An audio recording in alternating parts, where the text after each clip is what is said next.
сегодня на заключительном заседании Национального Курултая хотел бы выступить с новым важным предложением. Предлагаемая мной новелла органично замкнет с собой всю политическую конструкцию, которую мы методично выстраивали на протяжении нескольких лет. Речь идет об учреждении института вице-президента Республики Казахстан и соответствующем его закреплении в Конституции.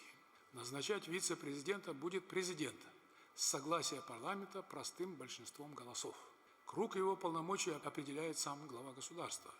Предполагается, что вице-президент по поручению президента будет представлять интересы Республики Казахстан на международных форумах и переговорах с делегациями зарубежных государств, представлять интересы президента в парламенте, взаимодействовать с отечественными и зарубежными общественно-политическими, научными и культурно-просветительскими организациями, выполнять другие иные поручения президента.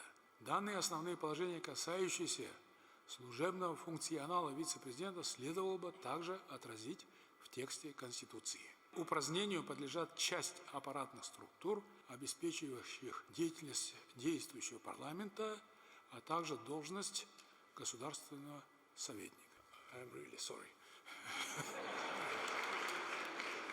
Функционал, структура администрации президента и система ее управления будут реформированы в соответствии с практической необходимостью.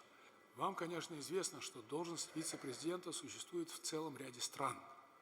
В нашем случае учреждение данной должности стабилизирует процесс управления государством, а также внесет окончательную ясность в отношении властной иерархии. Должен подчеркнуть, данное конституционное нововведение не означает ослабление самого института президентской власти. Напротив, пост президента остается главным в государственной системе. Убежден, Казахстан будет успешно развиваться как президентская республика. От этой оправдавшей себя политической системы отказываться нельзя. Тем более международный опыт убедительно свидетельствует в пользу именно такого выбора.